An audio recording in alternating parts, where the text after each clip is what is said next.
asked me to do a project management 101. And so when you're asked to do that, and you both are very experienced at this, but you also know that when you're asked to do that, you go back to the fundamentals and you go like, oh yeah, right. That's how this works. So here's the fundamentals. A project, and you mentioned these, right? Oh, you guys are just nodding your head. You go like smiling, going like, I've seen this before. But man, it's so helpful to go like, right. I forget these things sometimes. So in teaching this, it's like project management is all about time, scope, and cost. Now, the subtleties of this is time is both effort and duration. So in a sense, that I think of this as there's two metrics underneath this. It's how much effort does it take and what are the milestones, the duration of this thing. That makes sense? So there's two pieces underneath this. And you both know in our worlds, in the corporate world, you had to estimate the effort of something.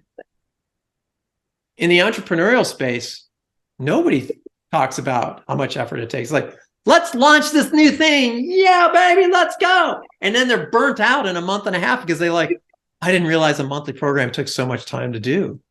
It's like, yeah, if you'd actually like estimated the time it takes to do all the steps to make that work, you understand. So this is time and this is both effort and duration. Make sense? Okay, cost is a whole bunch of things in cost. Cost is cost of software, cost of hardware. And the thing that people really underestimate is the cost of time.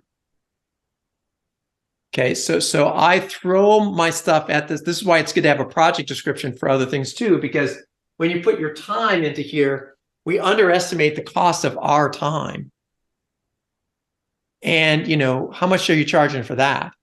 This past weekend, Carrie and I there was a neighborhood garage sale. So the whole neighborhood in our cul-de-sac did a garage sale. So Carrie and I went through all sorts of stuff and pulled stuff out there. And we figured out that we made $1 an hour.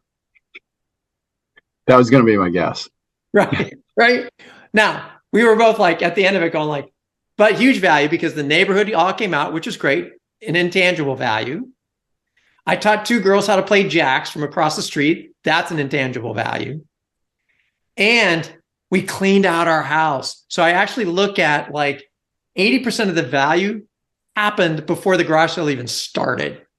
Because now there's going to be a great trip to Goodwill or someplace else that's going to get rid of a lot of stuff. It's good stuff too, a lot of the good electronic stuff. But the cost is sometimes underestimated. And then the scope. We all know scope. Scope creeps.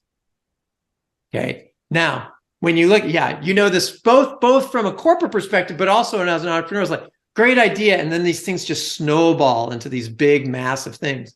So expanding scope, time, or cost increases quality. Or there's an expectation on quality that one or all three of these were underestimated. And then the client comes back and goes like, but I wanted this. And it's like, oh, no. And then they get all messed up or pissed off because the scope or the time or the cost weren't accurately estimated. That all makes sense? This was so good to come back to the fundamentals. And I know you both almost laughed aloud when you saw this thing. You guys are both, experienced this. But I'd suggest that you keep this like front and center too, because I lose track of this thing too.